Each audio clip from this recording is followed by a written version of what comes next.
My motions to amend Bill C-3 will restore the bill to its original form.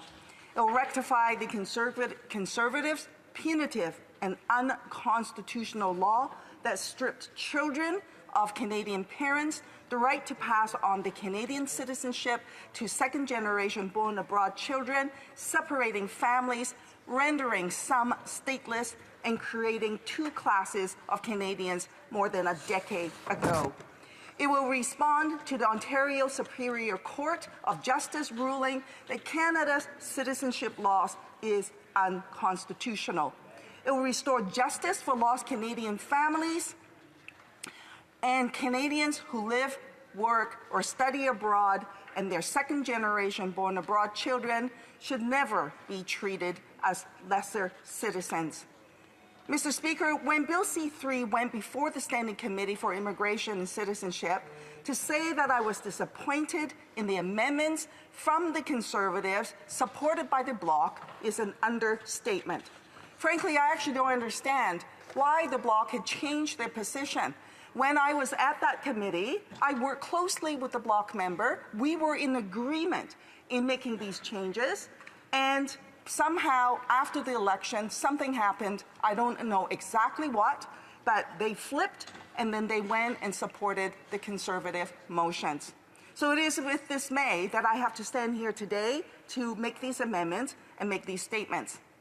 Now, many lost Canadian family members contacted me right after the committee, expressing frustration, anger, and dismay.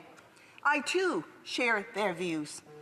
Mr. Speaker, I have much to say on this topic in the last 10 years, and I have said much on this topic in the last 10 years. I've carried this file with me for years to finally bring it to the stage where we can ensure that Canada's citizenship laws are charter compliant was extremely important.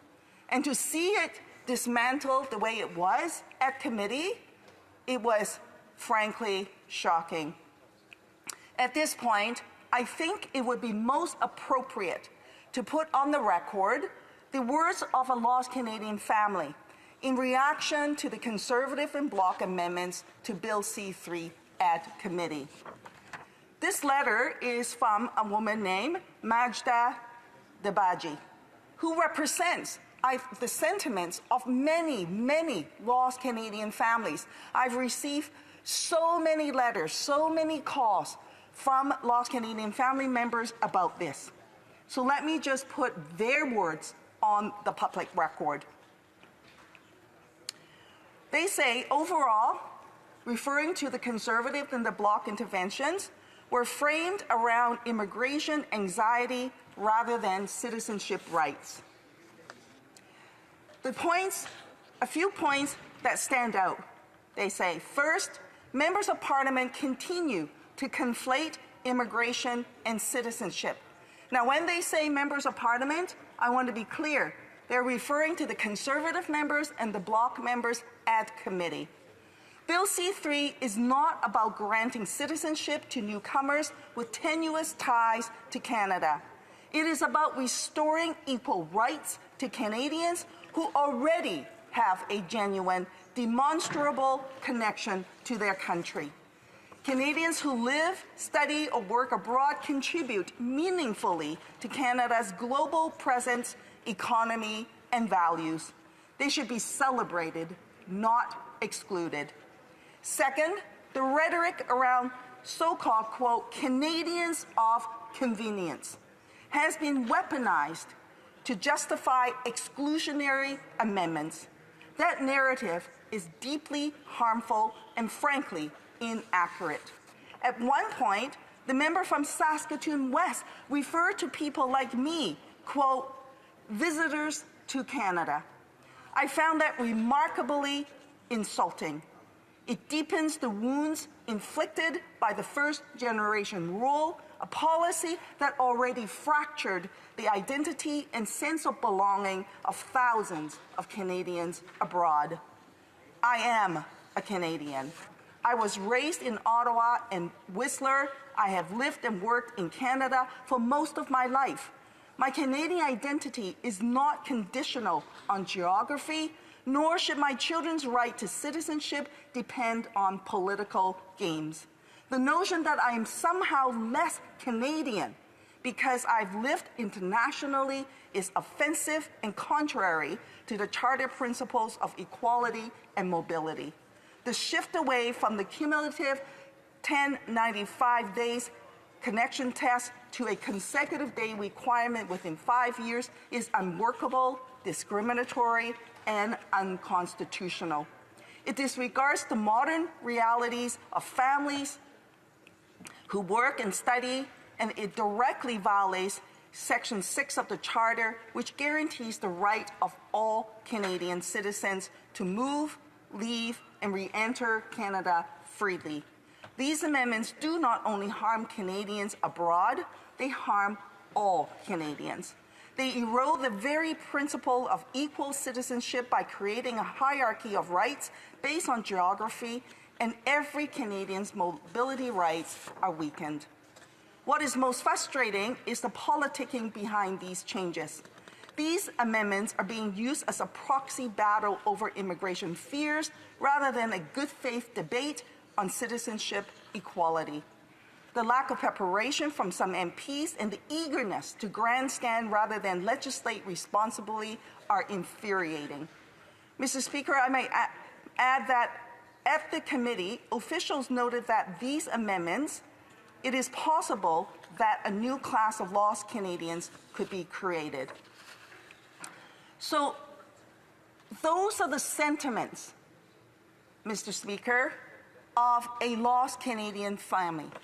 And it is a reflection of many lost Canadian families. Those who's been harmed, those who took the government to court, those who were told that when they were pregnant and expecting a child during COVID, that they were somehow supposed to leave their families, travel back to Canada, find a place to stay, find a new healthcare team to deliver their child. During COVID, that's what they were supposed to do, Mr. Speaker, just so that they can ensure their child can have citizenship. How does that even make sense, Mr. Speaker? It doesn't. And our laws has been discriminatory for more than a decade, ever since the Conservatives under the Harper regime stripped lost Canadians of their rights to pass on citizenship to second generation born abroad. Mr. Speaker, I want to be clear. In bringing these motions forward, there is no deal with the Liberal government. There is no quid pro quo. I don't have any lost Canadian family myself either, but I'm doing this because it is the right thing to do. It is an important thing to do. It is a Canadian thing to do. We should all be treated equally. No one should be treated as second-class citizens. Citizenship rights for those who are born with it, who are lucky enough to be born with it, yes, we should celebrate it and we should honor it. No question, Mr. Speaker. And of course, we shouldn't abuse it. But to penalize people who travel abroad, who work abroad, who study abroad, who fall in love abroad, and God forbid, should they have children abroad, they should not be penalized for it. And that's what these amendments do. And to restore those rights per the court ruling and bringing the bill to its original form, it is the right thing. So, Mr. Speaker, I hope that we can support these amendments so that we can all stand tall and proud that Canada's citizenship laws will finally be charter compliant. And let's not conflate immigrants' right to citizenship, to earn their citizenship, with that of Canadians' birthright, Mr. Speaker, and not let's fuel the current atmosphere of anti-immigrant, anti-migrant sentiments that's washing over from south of the border. We're better than that. Let's not fall prey to that. The Conservatives might not believe that because that's who they are. And maybe that's what it is. But I'm not. And I refuse to let that happen. So, Mr. Speaker, I hope that all members of this House will support these amendments so that we can stand tall and proud with our Canadian values intact. Questions and comments. Questions et commentaires. L'honorable secrétaire parlementaire. The Honourable Parliamentary Secretary to the Government House Leader. Mr. Speaker, I appreciate the passion that the member has expressed on this issue. I know it has been a very important issue for her personally for a good length of time. We know there's been individuals like Mr. Chapman and many others that have been really fighting the cause, advocating that we recognize the value of our citizenship and those that should have the citizenship, Mr. Speaker, and it's pleased to see that we now have this bill before us. At least it's a very significant step forward to recognizing and giving the citizenship to many people that should have had it long ago. And I'm wondering if she can just provide her thoughts on how important it is that we finally get to a stage where people are going to be getting their citizenship. The honourable member for Vancouver East. Thank you very much, Mr. Speaker. I've been carrying this file for more than a decade. And as I said, I don't have lost Canadian families within my own family unit. My children are born in Canada. I am an immigrant, so I'm a first-generation born abroad individual, but my children are born here, so they are not impacted in any shape or form. But that doesn't matter. It matters because they are people who are lost Canadians in this context. And it is critically important to pass this legislation and back to its original form, and which is based on the amendments that were made to the Senate bills S-245 that I had motivated, and it is also based on the government bill that later on was introduced in the last Parliament, Bill C-71, and here we are. It is morally, legally the right thing to do. That's why we have to do it. Questions and comments. Questions et commentaires. L'honorable député. The Honourable Member for Pierre Boucher, Les Patriotes Verchères. Thank you, Mr. Speaker. I have a question for my colleague opposite. She said that the amendments were going to be anti-immigrant, but my question for her then is, if I go abroad and my children are born abroad and they decide to stay in that country, and if they have kids, would this legislation apply to them too, or just to immigrants? The Honourable Member for Vancouver East. Apply to second-generation born abroad children. That's what this is about. And second-generation born abroad children are people with the amendments that the Conservatives and the Bloc supported, treats them as though they're immigrants. That is the issue. Questions and comments. The honourable member for Winnipeg Centre. Thank you so much, Mr. Speaker, and I'd like to thank the honourable member from Vancouver East for her absolutely brilliant motions today.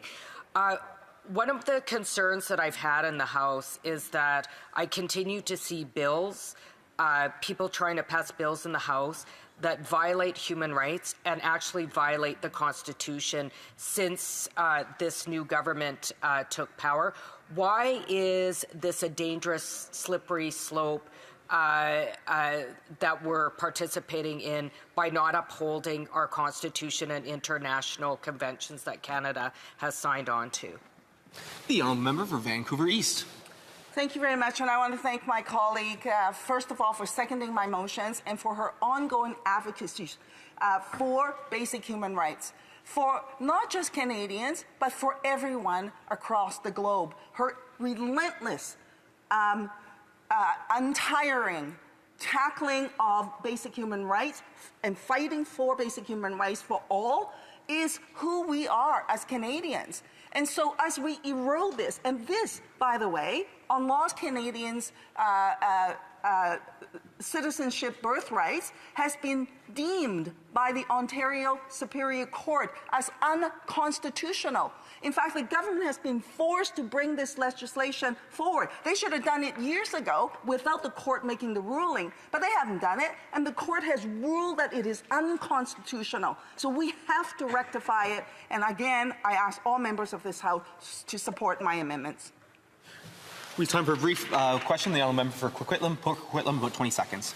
Thank you, Mr. Speaker. I'd like the member to speak a little bit more about how important it is for Canadians to be able to travel without putting their offspring at risk of citizenship.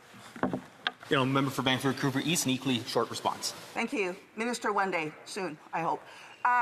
But on that note, Mr. Speaker, Why is this important? Because Canadians are global citizens. We travel. We are a global country. And so when people travel and they study abroad and they work abroad, they should not be penalized for it. And that's why we need to fix the legislation right now.